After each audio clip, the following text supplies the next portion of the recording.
Before we discuss, let us pray the Dominican blessing. In the name of the Father, Son, the Holy Spirit. Amen.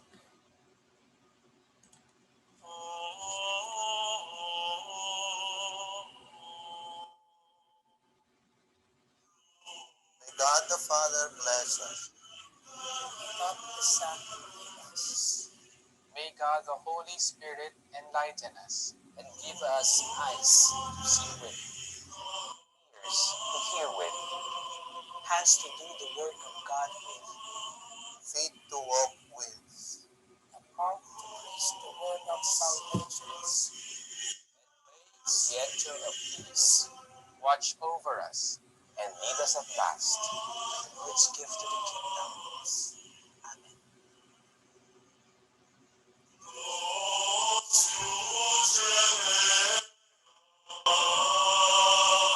Amen. Amen. In the name of Father, Son, the Holy Spirit. Amen. Okay. So, inventory. Yan. So, for those who are developing inventory, a sales inventory system for your SAD projects, inventory is a familiar term. But let's discuss or define the term inventory. Proper definition, inventory is the term for the goods available for sale and raw materials used to produce goods available for sale. If you notice, the definition of inventory is always associated with sale. Kaya yung title natin, Sales and Inventory System, because these two components go hand in hand. The sales and the inventory. Both are being monitored, or we prepare modules, algorithm to cater for the sales and inventory computations. So, goods available for sale daw. So, ibig sabihin, ito yung mga items, products, goods that you stock, that you display, that you post, that is for sale. Inventory daw ang term natin dyan. Not only the byproducts, also we could consider the raw materials that are being used to produce goods available for sale. These are also part of your inventory. So example, if you have a bakery, part of your inventory is the bread, um, yung mga palaman, cheese whiz, peanut butter. Itong mga to, goods na sila. Available for sale. Inventory yan. We can also consider the raw materials if you are a bakery, baking breads of course. Ano yung mga raw materials used to produce bread? You have sugar, flour, oil, eggs, milk. So these raw materials are also part of your inventory. So all of these items are either ready for sale or will be in production to be sold later on. These are all part of inventory. Inventory represents one of the most important assets of the business. Why is it an asset for a business? Because your inventory is your primary source of revenue generation. You will convert, or we will turn the inventory, our stocks available, to sales, and each sale is a revenue or income for the business and subsequent earnings for the company shareholders. So ito ay source of income or revenue. That's why we need to take care of our inventory. We have several reasons why companies maintain monitor inventories. One of the reasons is to meet an anticipated increase in demand. So we anticipate a probable increase, decrease in demand.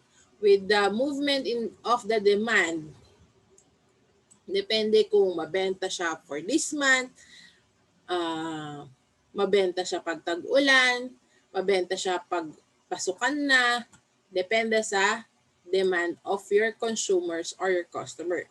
So if there's a high demand, of course, we need to stock up. Kailangan dagdagan natin yung stocks natin, yung inventory natin for us to be able to meet the demand of that month. Also, another reason is to protect against unanticipated increases of in demand. If we have unforecasted, unanticipated, hindi natin na-expect that there will be increase in demand. If you have a safe uh, inventory level or good inventory management, hindi ganun kalaki yung mawawala sa'yo or yung opportunity loss mo. The third is we also take advantage of the price breaks for ordering raw materials in bulk. So bultuhan tayo mag-order ng raw materials. If we in production, umu-order tayo ng raw materials. Again, if you think about the bakery, order tayo ng raw materials to create the breads that we sell. Ano yung price breaks? Our raw materials has also fluctuation sometimes with prices. Minsan tataas yung price ng raw materials natin, minsan bababa. So ano ba yung mga raw materials that we consider or inaabangan, tinitinan natin yung pricing? So sugar is one of the most expensive among the materials when you have a bakery. The flour. So minsan mataas tong items na to, minsan mababa. Also LPG, yung gas na gagamitin mo. So what we do to save or to para masulit natin yung gastos natin or mas makatipid tayo at mas malaki yung kita natin in the long run, business owners, ang ginagawa nila is inaabangan nila yung kung kailan mura. Of course, if you are business person, hindi ka bibili ng raw materials kapag ka nasa kataasan ng uh, pagkamahal yung mga materyales mo. Aabang ka dun sa pagkamura siya. Kung medyo halimbawa, pandemic outbreak, mahal na mga bilihin, hindi ka mag-stock up ng mga raw materials mo. So, aabangan mo yung time na mababa yung raw materials, afford mo, and pag tumungtong siya sa baba, what we do is nag-order tayo ng bultuhan. That is how we take advantage. Para nakuha mo yung raw materials mo sa babang presyo, order ka ng marami, produce ka ng marami, kikita ka ng marami. That's how we will take advantage of the price breaks. And another reason for us to monitor our inventory is to avoid stockouts and shortages. Shortages is if you're running in low stock pero in demand pa rin yung item mo.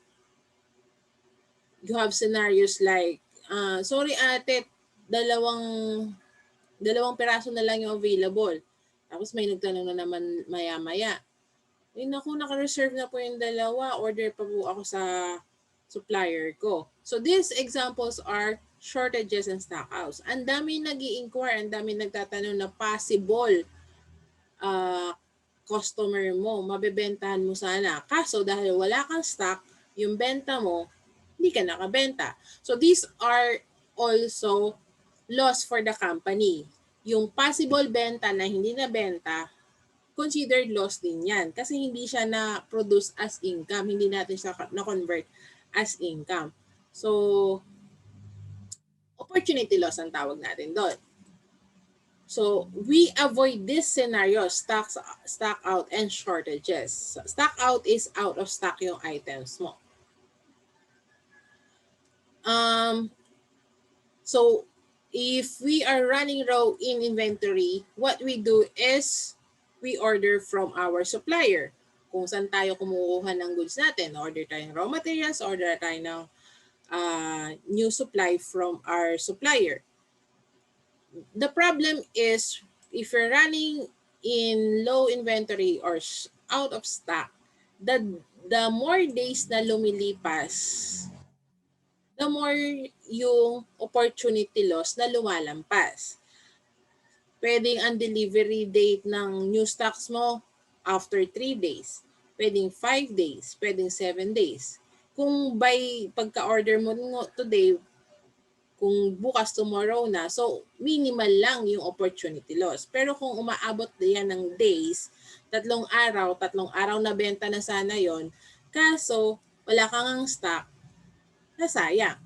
So, iniiwasan natin yung mga yon. So, what we do is we anticipate ilang araw bago dumating yung next stock. So, maglalaan ako ng mga pwedeng pambenta habang hinihintay ko yung bagong delivery. Ganun natin minomonitor yung inventory.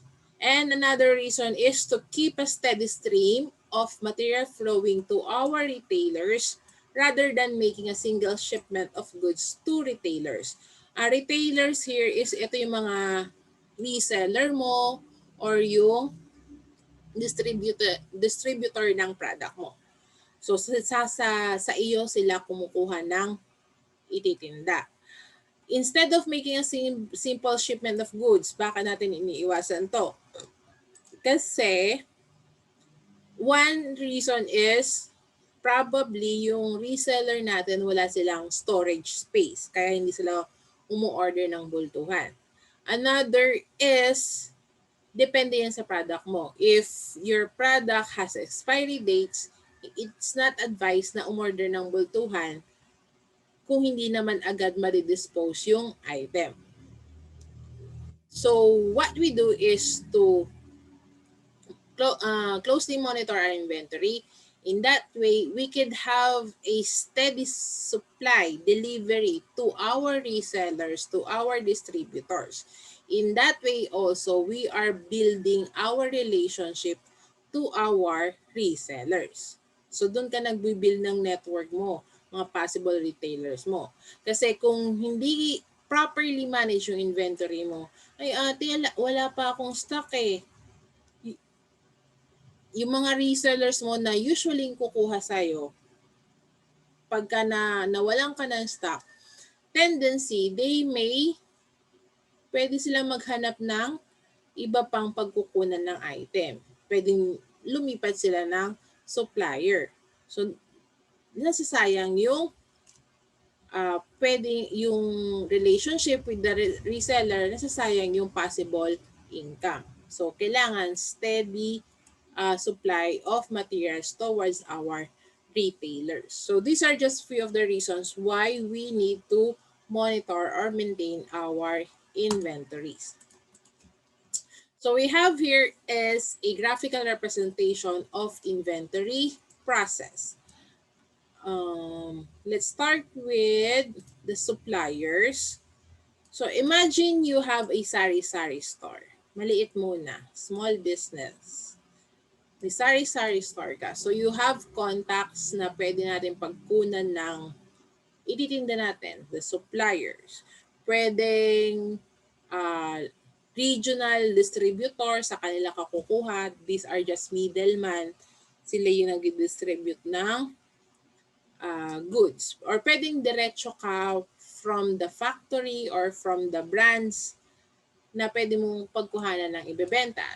Pwedeng diretso kang may contact kay San Miguel Corporation, Nestle Philippines, URC, Universal Robina Corporation, o yung mga produce nila, sila yung dinidisplay natin sa tindahan. Suppliers yung mga yon. And then also, kung may tindahan ka, meron kang customer. This is if you are in production, of course, ang dadating sa'yo is raw materials, and then you have the production process, and then you display, fabrication, assembly, finish good, and then bigay natin ka customer. So, ganun yung cycle niya. Pero kung ano naman, sari-sari store lang yan, so wala nang dadaan sa ganyan. Finished goods agad yan. So, explain natin lang yung process. If we order from our supplier, example Monday, kinausap mo lahat ng supplier, nagsabay-sabay yung delivery. Dumating lahat ng delivery from your supplier on Monday. Kapag every time na meron kang delivery from supplier, your inventory will increase. Tataas yung inventory natin. Dahil sabay-sabay silang dumating, punong-puno ngayon yung display mo, yung tindahan mo. Kasi lahat ng in-order mo na-deliver today. And then, after mo display, ayun naman, dumating naman yung customers mo, yung mga batang papiso-piso yung bili.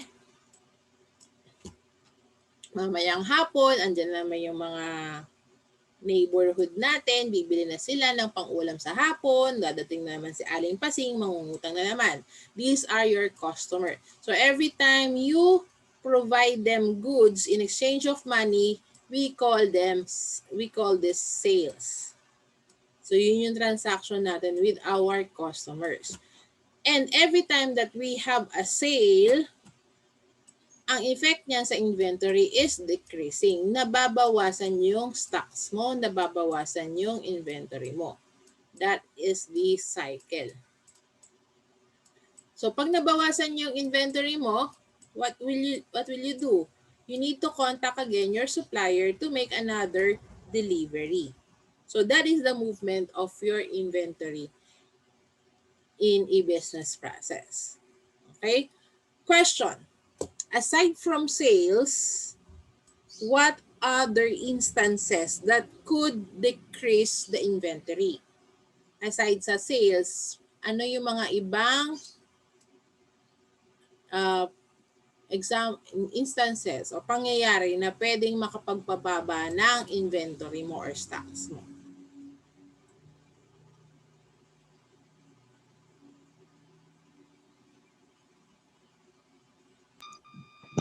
Yung bad order, ma'am. Bad order or wrong order? Tama ba, Edgar? Hindi, ma'am. Yung damaged goods, ma'am, pag deliver nila, yung na-damage na. Okay, so damaged goods. One is damaged goods. What else?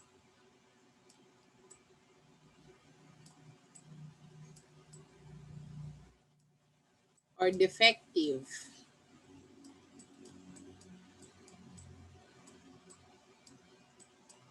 Okay.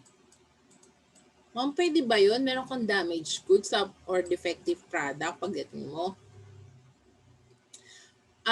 Every time the supplier delivers the product, bago ipasok ko yung goods sa storage area mo, sa warehouse mo, sa tindahan mo, chine-check muna natin yan, di ba?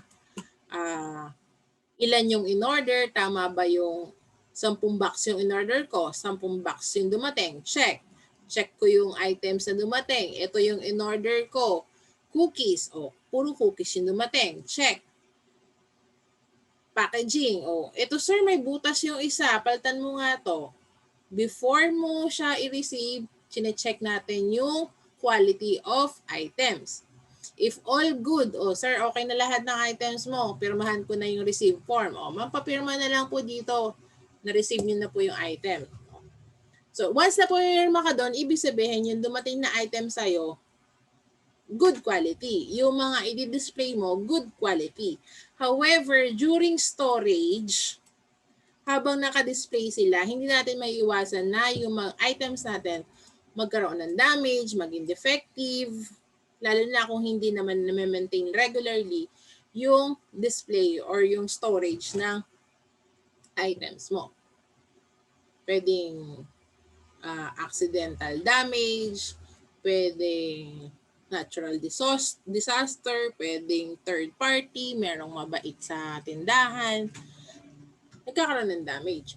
At kapag ka-damage yung item mo, hindi na yan pwedeng ibenta. Hindi yan tatanggapin ni customer, mumurahin ka lang. So, in that case, ang scenario natin, one is doon sa na-discover nating damaged product, nasira yung packaging, hindi pwedeng benta, hindi na to bibilhin. One,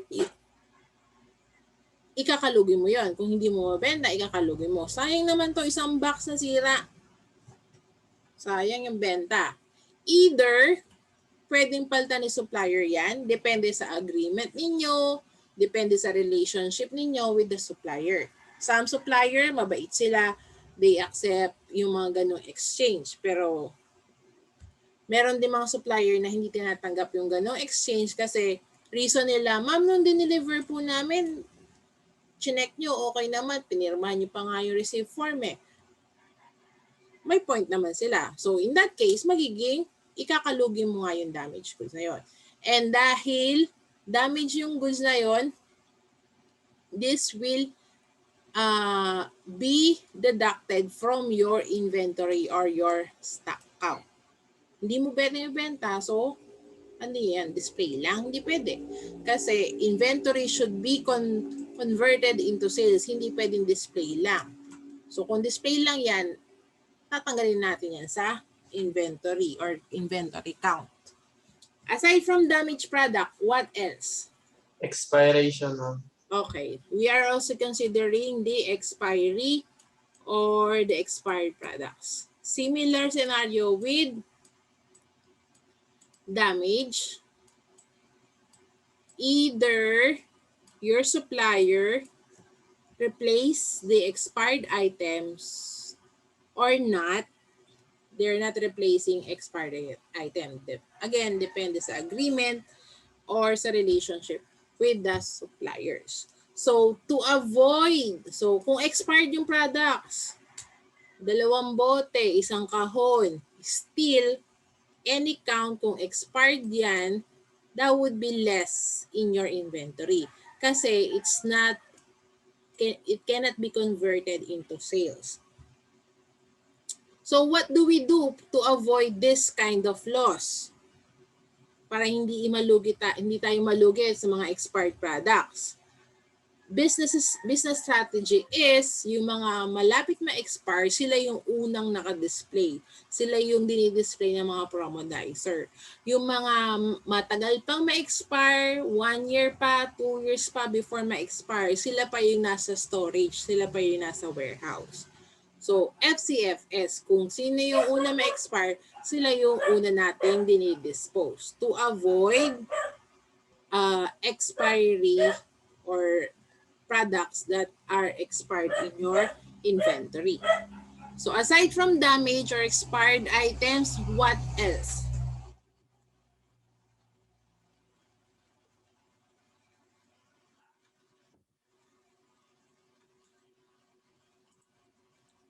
Wrong item delivered, it's very minimal that this happens unless hindi ka nag-check ng delivery.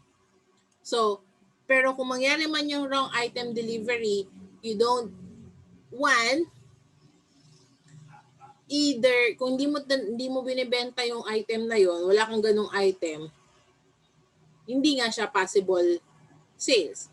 Pero kung yung item na yung wrong item na na-receive mo is binibenta mo rin naman pala, that could be still converted into sales, part of inventory. Nag-over nga lang yung inventory mo.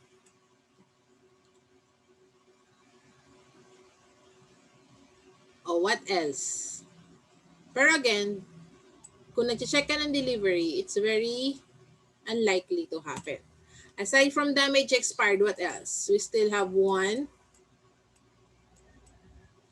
Yun yung mga nangyayari kapag meron kang bunsong kapatid, mga pamangkin sa tindahan, may bigla ang bisita, yung tropa mo napadaan, uhaw na uhaw,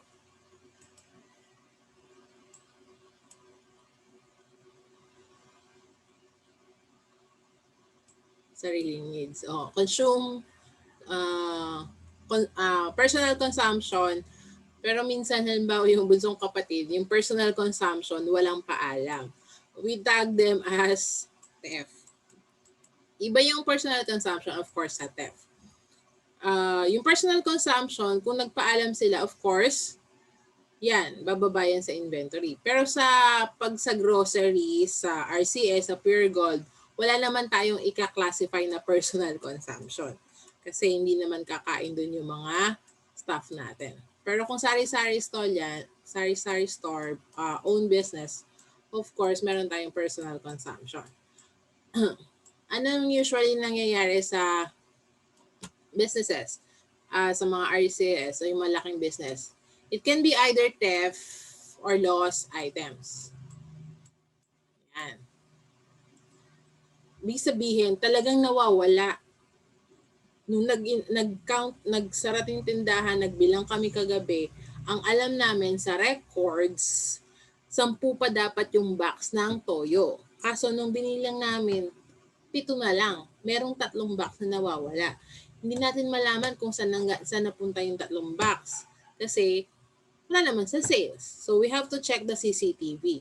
Baka may naglabas ng 3 box ng walang paalam. So that could be classified as theft of loss. Yung nawawalang 3 boxes, kahit pa under investigation, hindi pa natin ma-pinpoint kung saan napunta, still yung 3 box will be a decrease in your inventory. Gagalaw pa rin yung inventory mo. So if you're developing a sales inventory system, aside sa sales, you also have to check or create an algorithm that would record the damaged, defective items, expired items, incident of theft or loss that could adjust your inventory. Para tumama yung inventory mo, of course, pag tama yung inventory mo, you can monitor your inventory well. Alam mo kung kailan ka order, alam mo kung kailan ka mag-stock up for the demand of your customer. So that is the process of inventory. We also have the basic components of inventory planning and control system. So these are the tasks that we do as an inventory manager. First is controlling inventory levels. When we say inventory levels, ito yung we start with a full stock, bagong-bago, fresh batch of delivery, kompleto yung stocks natin, full stock. Kabaligtaran niya ng out of stock.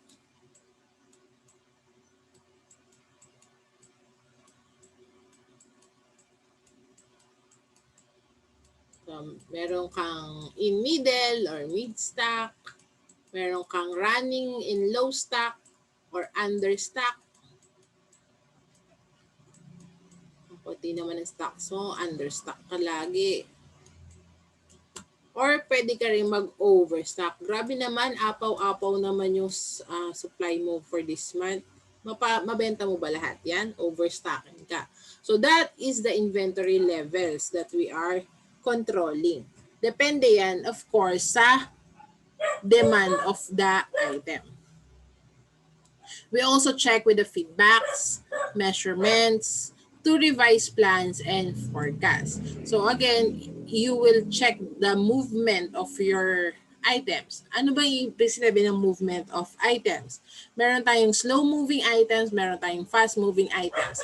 Pag slow-moving items, ito yung mga tumatagal sa storage, tumatagal sa display. Hindi naman araw-araw kino-consume ng customers natin. Ang fast-moving items, these are usually foods, grocery, essentials. Ibig sabihin, araw-araw ginagamit, daily needs, daily kino-consume, fast-moving. Example of slow-moving, yung mga nasa motor shop, ang tawag sa mga yun? Mga pyesa ng mga sasakyan, gano'n. Diba? Hindi naman kasi araw-araw may kailangan magpalit ng pyesa. So, slow-moving items na mga yun.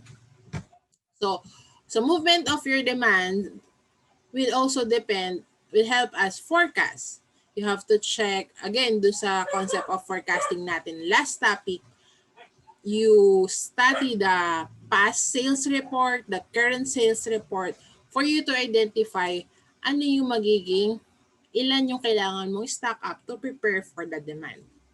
So feedback, measurement to revise plans and forecast. Also, we plan on what inventory stock. So after identifying the movement, ano yung mabenta, hindi mabenta, fast moving, hindi not slow moving, this will help you identify kung alin yung product na kailangan mong bilhin. Kailangan mong bilhin at this time, at today, kailangan mong bilhin within the week, within the month, and how to acquire it. How to acquire it?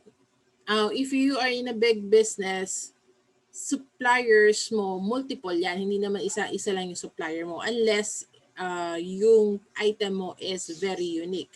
Pero kung common goods yan, it's possible that you have multiple supplier. You could have a supplier na malapit. Pwedeng supplier mo, kapitbahay lang, nasa Pampanga. You could have a supplier for the same item from Manila. Supplier from Cebu, from Davao, pwede ring international, overseas. You could have supplier from China, Japan, US, Canada. Depende sa item mo. And how to acquire it? Ibig sabihin, if you really need the item ora mismo or madalian lang, of course, you are to opt in with the supplier na malapit sa'yo. Orderin natin yung sa Pampanga by tomorrow or by the day after tomorrow, andyan na yung order natin. Madaling dumating yung supply. Um, However, ang differences niyan, pag malapit sa'yo yung supplier mo, mas mahal yung item. Pagka malayo yung supplier mo, like you're getting your supply directly from the factory, from the warehouse, from the company, medyo malayo sa'yo yon, mura yung item, kaso delivery cost yung uh, tatalo sa'yo. So, planning also affects this type of decision. So, kailangan mong pagplanuhan to make a good decision kung kanino ka order dun sa malapit pero mahal, dun sa malayo pero mura. Mura yung item. You could order in bulk. So, yung mga nagagastos natin or natitipid natin in these transactions with the supplier, this could be a revenue or income also for your business. And also, we forecast, one of the tasks is to forecast parts products that are in demand. So, forecasting inventory, sales inventory plus forecasting is part of a task of an inventory manager. So, these are the basic components of inventory planning and control system.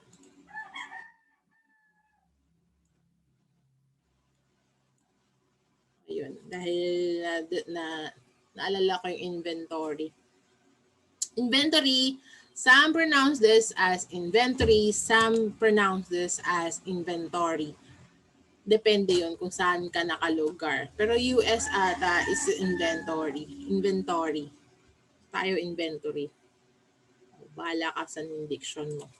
Okay, next. So if forecasting, do sa last topic natin may computation, inventory, meron din siyang computation. So what we are trying to compute here is the economic order quantity or EOQ. So what is EOQ? EOQ is the ideal order quantity, the number of orders a company should purchase to minimize the inventory cost. We are trying to minimize the cost. Minimizing the cost, tinitipid natin yung gastos, means mas marami tayong kinikita. Ano ba yung mga inventory cost na to? We have the holding cost. Ano yung holding cost? This is your storage cost. For storage cost, if tindahan lang yan, tapos your items are maliit lang, kasya sa tindahan, kasya sa bahay mo, wala ka masyadong storage cost. Pwedeng ilaw lang, kuryente, ref, ganun lang yung storage cost mo. Pero if you do not have enough space you have no choice kundi to rent a storage space or storage facility, especially if your item is medyo malalaking item. So, babayaran mo yun. That is a cost. That is an expense for the business. Mag-rent ka ng storage space. Another cost is shortage costs. These are the costs that are caused by out of stocks, shortages. These are the loss opportunity or opportunity loss for non-sales na mabenta sana. Shortage cost. And another cost is the order cost. For order cost, this includes yung delivery, shipping fee, delivery fee. If merong courier, third-party courier, LBC, JNP, so may charges yung services nila. Minsan, yung delivery is part of the company na mismo or supplier, si supplier na yung mag-deliver sa'yo, pero meron silang charge like ordering fee, kasama yung packaging, shipping, or such. Order cost ang tawag natin. So what we do, this type of cost, minimize natin. Kung pwedeng pababain ng pababain, we do that para mas malaki yung kita for the business. And for each quantity or order, meron niyang cost. So, para masulit natin yung cost, yung gasto sa pag-order, we identify the EOQ or the correct quantity of order para sulit yung shipping fee. Ganun yun. So this production scheduling model was developed by Ford Harris in 1913 and has been refined over time. The formula assumes that demand, ordering, holding costs all remain constant and known. Ibig sabihin, given yan. Formula is Q asterisk, this is your EOQ, is equals to the square root of 2 multiply D S all over H. Sa workbook correction, hanggang dito lang yung yung ito, yung square root, hindi mali po yon. Ibig sabihin kasi kunin ko muna to then square root yon. No. Ang square root is kunin ko muna yung product then divide with the H holding cost. After ko makuha yon, then the last step is to get the square root of the figure or the number. Representation D is the annual demand in units for the inventory item. This is constant and known. Ibig sabihin identified. This is given. Annual demand. Ibig sabihin the number of items needed for the whole year. Annual, 1 year. Demand in units. Ibig sabihin ng units. Your units could be any unit, kilogram, liter, tons, boxes, pieces, per pack. Depende yon. General lang natin. Kasi yung unit depende kung anong type of product. Kung liquid yan, liters. Kung solid, grams. Para maging generic na lang, we term that as in units. So, depende kung anong units nung item. That is your D or demand of units in 1 year. S is the setup cost or the ordering cost. For each order, for every instance of the order, how much is the cost? How much is the shipping fee? Shipping fee. How much is the ordering fee? That is the setup cost. And H is the holding or carrying cost. This is your cost per unit per year. If you are to store the item, magkano yung cost mo per unit, per item, per year. That is the holding cost. So let's have an example for EOQ. So today you will have a friend. Your friend's name is Sam. So if your friend Sam wants to buy watches from a factory, probably from China, and sell them to his neighborhood. Good business. Pandemic. Rumaraket si Sam. Sam can buy the watches for 200 pesos each. Kamura naman. From the factory. He plans to sell them in his neighborhood for 1,500 each. O, laking tubo ni Sam. Good money. Ganda ng business idea ni Sam. He estimates that he will sell 1,200 watches per year. Depende na. Marketing, ano yan, strategy lang yan. Posting skills, strong marketing game. Feeling ko makakabenta ko ng 1,200, sabi ni Sam. 1,200 watches sa loob ng isang taon. So, 1,200 multiply 1,500, goal ko is makaroon ng 1 million in 1 year. Ganun yung goal ni Sam. So, Sam originally thought that he would just buy around 100 watches per month from the factory. So, tigi sa 100 per month. Tapos, this will be equal to the 1,200 watches estimated demand for the year. So, yung sinabi ko na, among the formula, with the formula variables DSH, 1, 2 is your, again, this is your, is it D, is it S, is it H?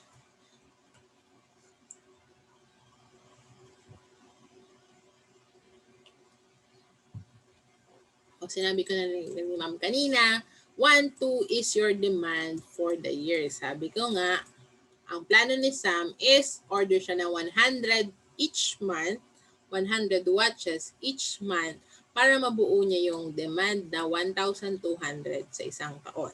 So, D is 1,200. Good plan. 100 January, 100 February, for the whole year, 1, 2, mabenta ko lahat yon, may 1 million na ako. Good business. However, Sam is upset with the factory because in addition to the 200 per watch na charge, the factory charges him 8,000 for ordering fee, meaning every time he makes an order, he has to pay up 8,000. So kung 200 per watch, multiply 100 watch each month, o kailangan ko lang bro ng 20,000 puhunan. Tapos benta ko yung relo. Eh nung kinausap niya yung factory from China, sabi niya, bayad ka pa po sir ng 8,000 for ordering fee. That could include an inventory costs, like the delivery cost or delivery fee, shipping fee, packaging, customs, o kung ano man. So, 8,000 sir.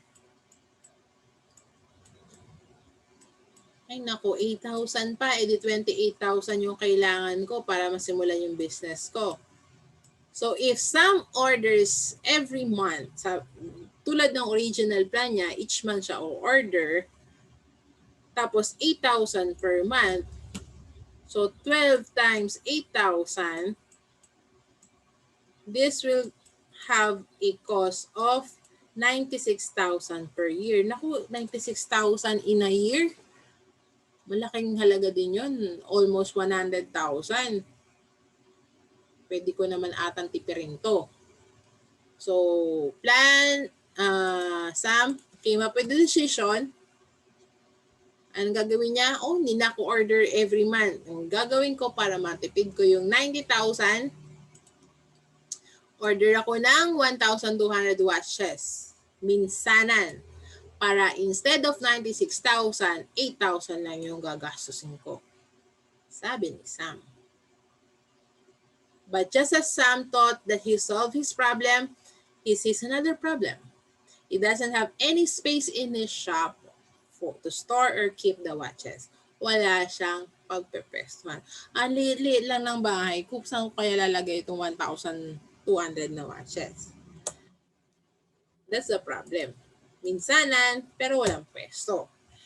He needs to rent extra space from his greedy rich neighbor who has a big garage. Oh, itong kapitbahay nating Gulapa, Sugapa, takes advantage do sa scenario ni Sam. Meron akong garahe, walang laman. Gusto mo doon mo ipwesto yung paninda mo. Pero of course, dahil pandemic, kikita din ako. Kailangan ko din kumita. And the charge is 200 per watch. For each watch, the neighbor charges 200 per year. So what should Sam do? Option A is yung 100 watches times 12 orderan, or orderan siya ng 1,200 watches one time. One time. So ano ba talaga? Ano ba yung magiging decision ni Sam dito? Ilan yung ordering ko? 100, tapos monthly ako order. O minsan na ako order, 1, 2. Pero merong charge for the storage. So ano yung mga figures natin? So if D is 1, 2,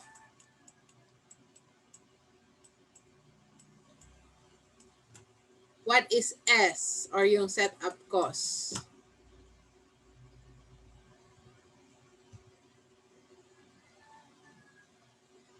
Magkano yung sinisingil sa kanya ng China, ng factory, for every order? How much is the setup or order cost per order? Do you need to go back? How much?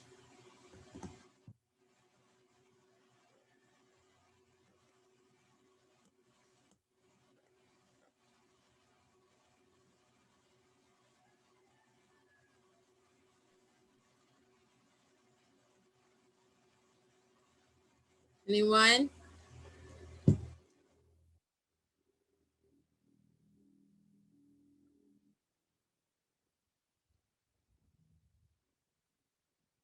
How much is the setup cost, people?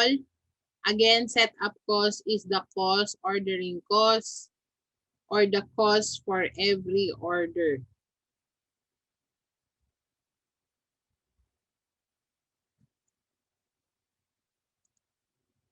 So that is 8,000. So your setup cost is 8,000.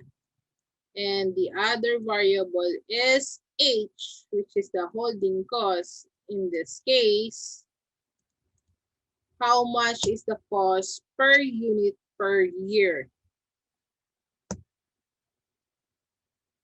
How much is the H?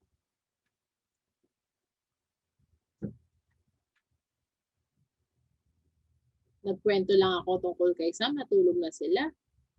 How much is the H?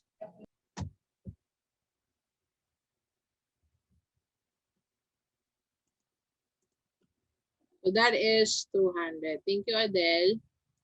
So these are your figures. 1,000 for annual, 1,200 for your annual demand. Setup cost is 8,290. And holding cost is 200 charged by your greedy kapitbahay. So this is the formula. We will be using Eok formula to determine what is the best number of watches that Sam would order at a time. Is it 100 times 12 every month, or 1,200 one time, 1,200 watches for one time? This will be solved by EOQ. Replace the figures, the variables with the figures. So D is 1,200, S is 8,000, H is 200. 2 multiply demand, 1,200, multiply the setup cost, 8,000. You'll get 19,200,000. Divide by the holding cost, which is 200. 19,200,000 divide 200, you'll get 96,000. And then the last step is the square root. What is the square root of 96,000?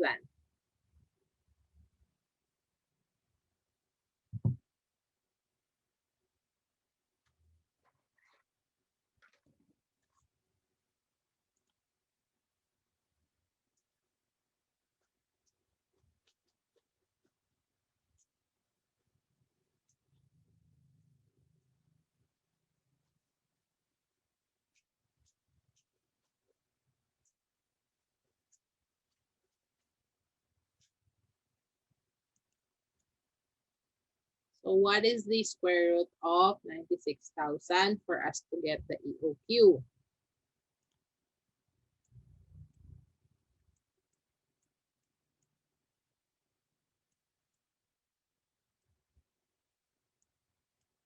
Ma'am, wala pong square root yung calculator namin sa cellphone. In your cellphone, you just need to rotate. Kung wala yung calculator, ihiga nyo lang daw po yan. Kapatid ko nagturo na ito eh. Higa nyo lang, lalabas yung ibang buttons, functions ng calculator. Then you'll have there the square root. Square root, then 96,000, and then equal, you'll get the answer. So the answer is from Sai and Adele is 309.84 rounded off by Sai, or answer of Adele is 309.8386. Mama, no, round off 2 places, 2 decimal places, 4 decimal places, or what?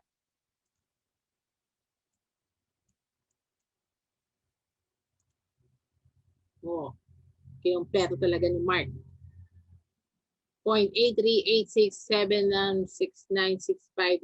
Haba-haba. Saya-saya. Saan na round off, ma'am? 2 decimal places, 3 decimal, 4 decimal places. For this case, the answer is hindi po kasali yung decimal. Kasi we cannot order watch na 0.8386. Pwede po yung isang watch kalahati. Hindi ko kailangan ng buo. That is wrong. So we do not consider that decimal. Either we round this down to 309 or round up to 310. Basta whole number. Kasi decimal again, hindi ko pwedeng order ng gansat. For EOQ, I usually round down. So my EOQ is 309. Now, if your EOQ, identified natin, 309 po yung EOQ. Or ang pinaka-ideal number na o-orderin ni Sam is 309. With this figure, question, ilang beses o-order si Sam sa isang taon?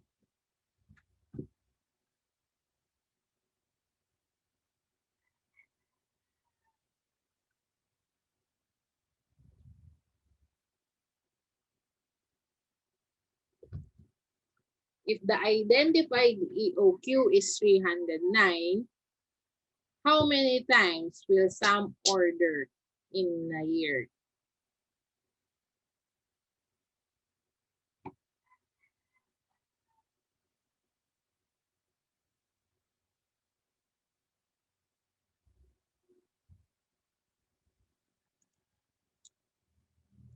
$3,708. Ibig sabihin ba monthly pa rin tayo o-order?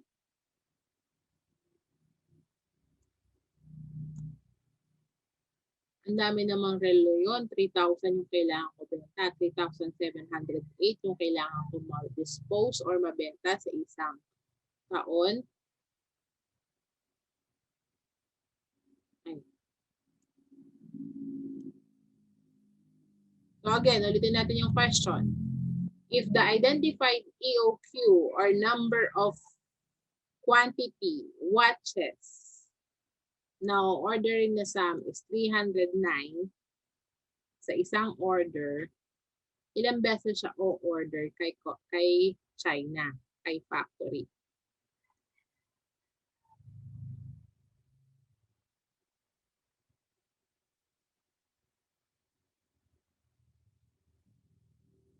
Isang beses ba? Pag isang beses siya umorder, 309. Sapat na ba yung 309 doon sa target ni Sam? Doon sa scenario natin? Dalawang beses ba? Tatlo, apat, lima. Ilang beses?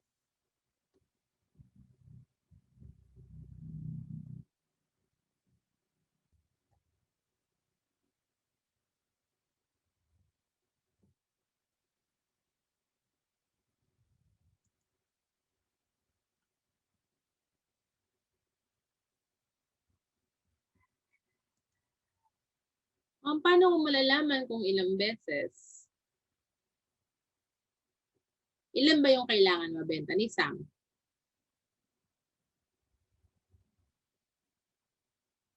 Ilan ba yung target niyang mabenta sa isang taon?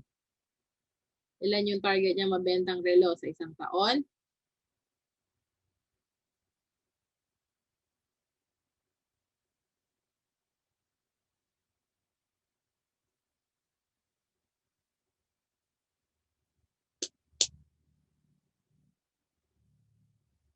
Anyone? Nawala na ba yung mga estudyante ko?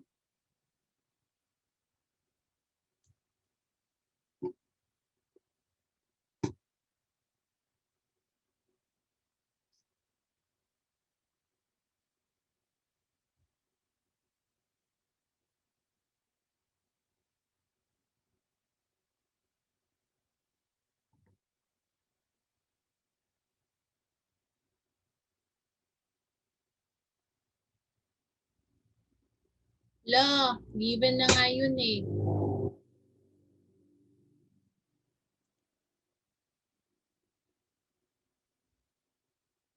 Okay. Sabi ni Mark, 309. 309 is the quantity. Ito yung bilang ng relo na o-order niya sa isang order. Sa isang araw na umorder siya, o-order siya ng 309 na piraso ng relo. Question is, ilang beses siya o-order para ma-achieve niya yung goal niya. Paano ko makukuha yun? Identify nyo kung ilan yung goal niyang ibenta sa isang taon. Ano ba yung goal niya na ibenta? Ilan ba yung goal niyang ibenta sa isang taon para kumita siya ng 1 million? 200 ba? 200 is the price of the relo na bibili niya, diba? Or the holding cost.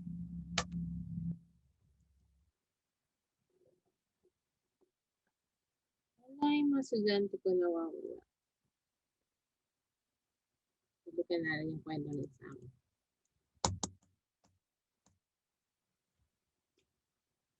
Ilan yung goal niyang ibenta sa loob ng isang taon?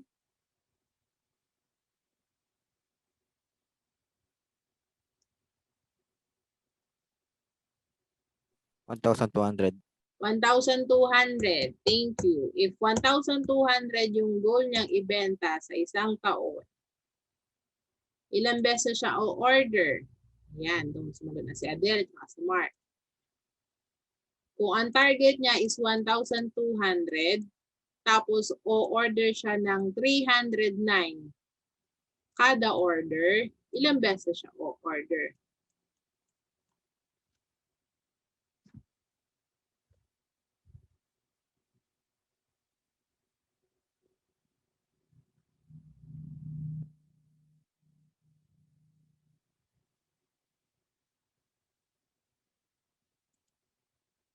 Four. Sabi ni Adele, 3 times. Ayan, sumagot na sila. Adele, 3 times. And Anthony, 4. Sai, 4. Adele, or 4 times. So, the answer is, paano nyo nakinuha? This is demand divide by EOQ? The answer is decimal, di ba? Pero of course, round off natin yan to the round up full number. 4 na beses. Ibig sabihin, to meet the demand, ayan naman si Mark, 3.88349. So wala pong decimal, round off natin yan. Ibig sabihin, 4 na beses.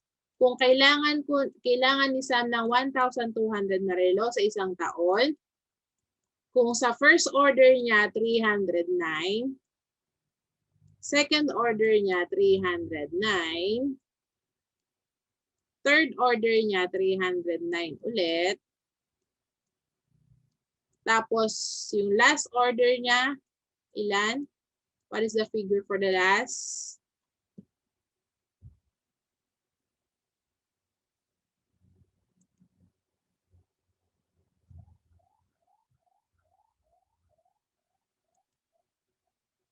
Ilan na yung kailangan ko for the last order?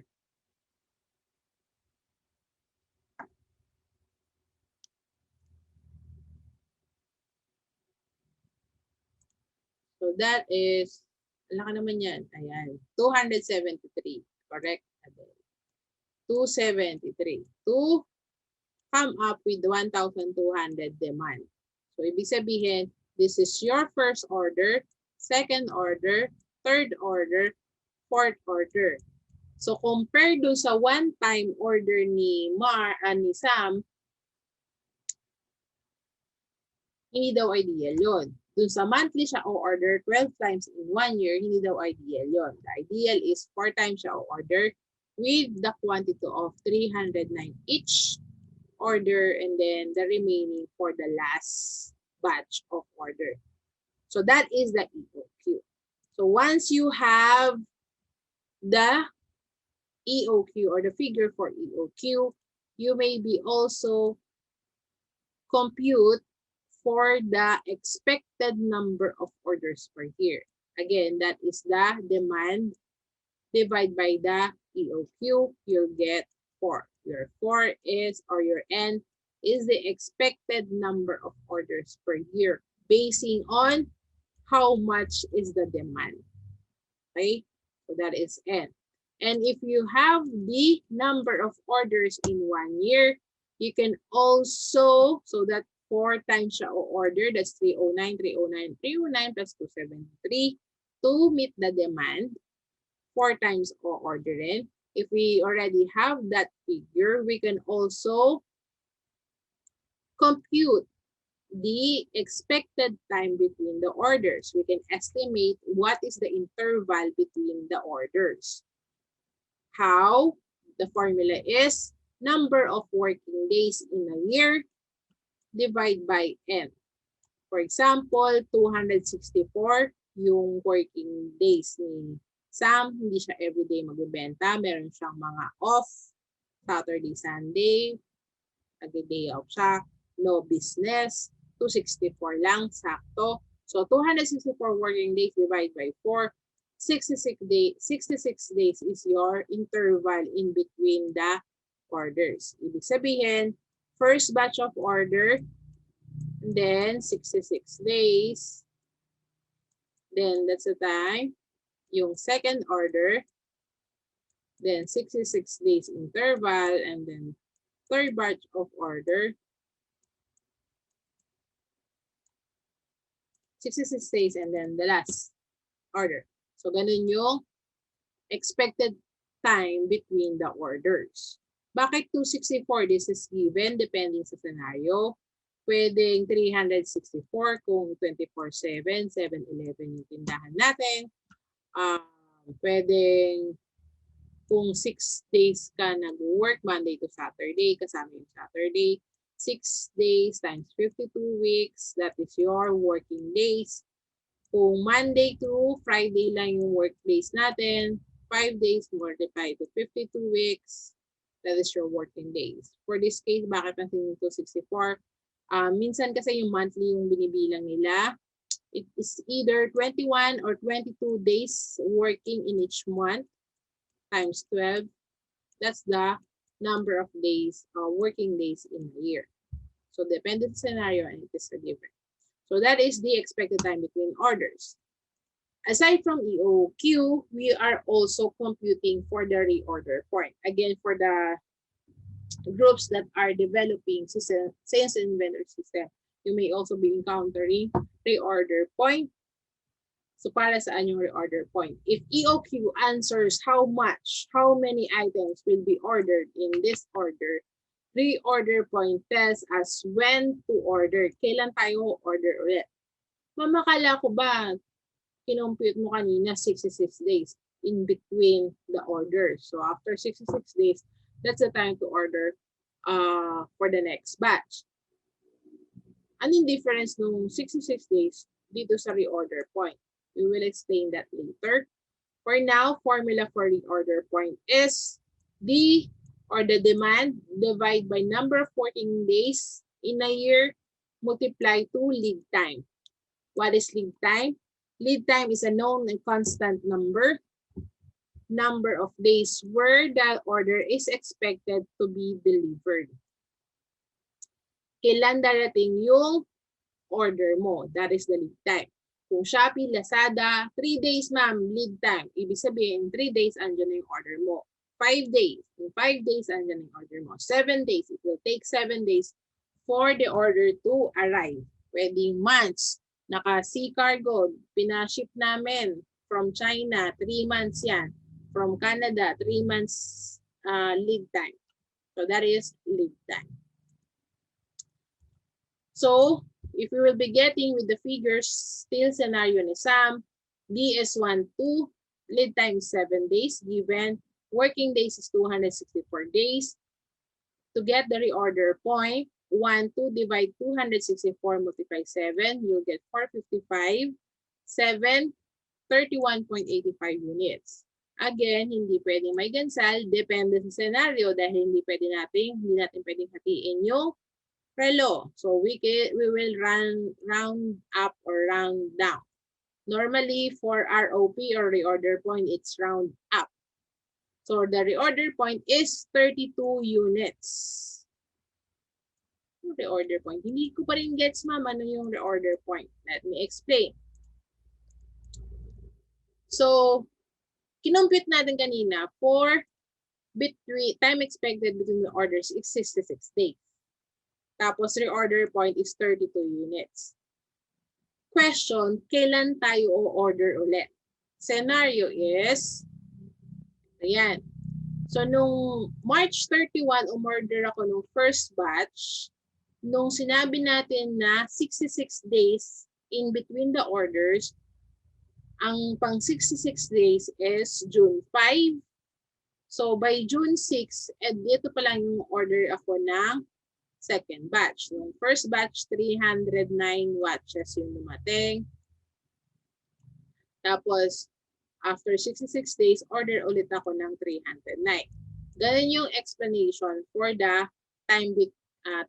expected time between orders, 66 days. However, if steady yung benta mo, like every day, tatlo yung o-order sa'yo, tatlo yung mabibenta mo, 4, 5 relo, everyday yan. So, nababawasan yung stock natin to 309. Every day ka magbibenta. 300, 250. Bumababa yung inventory stocks mo. Kasi nga, hindi ka pa umu-order. Doon ka pa sa 66 days o-order ulit, di ba? So, 250, 200, 180. Ang bilis naman bumaba ng stocks na yun. Ang dami kasi mabenta ni Sam ng everyday. 150, 140, 138, 100, 98, 70, 50, 40, 32. Tumutong na tayo sa 32 units. Ibig sabihin, at this point, 32 lang yung relong natitira ko. Ito yung reorder point. So, kailan ba talaga ako o-order? Kapag 32 na lang yung stocks ko o dun sa after 66 days. Ano yung, when is the time that you will order? Ito yung reorder point. Yung 66 days, this is just the expected time between orders.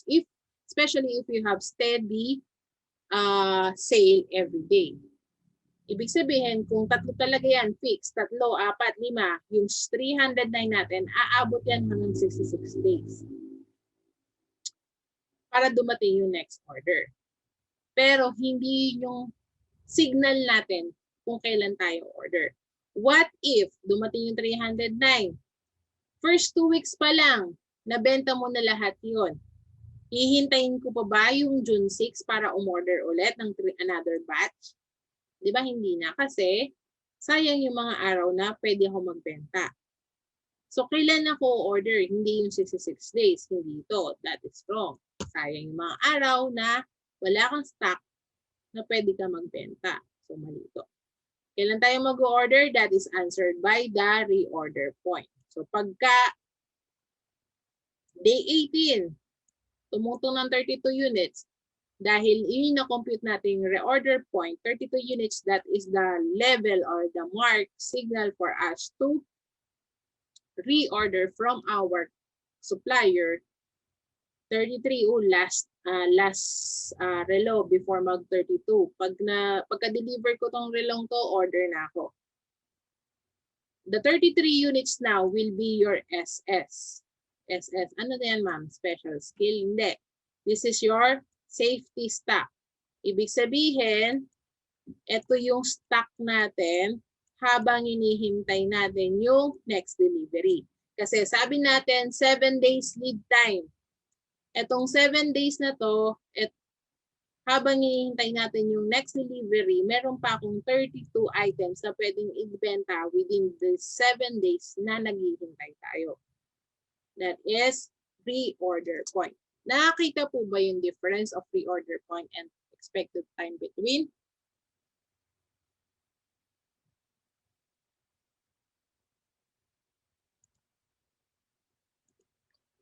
Okay. So that is this formula, EOQ reorder point, are very vital in computation, especially if you're doing sales inventory system. So for reorder point, the usual formula is this one. Demand divided by the number of working days multiplied with lead time. Pero hindi yan always. For groceries, for the usual businesses, yes, ganyan yung formula yung ginagamit natin. Pero depende yan sa scenario. Like we have here, scenario, the problem of Jake. So Jake takes 2 a day vitamins. Ibig sabihin, nagtitake daw siya ng 2 vitamin C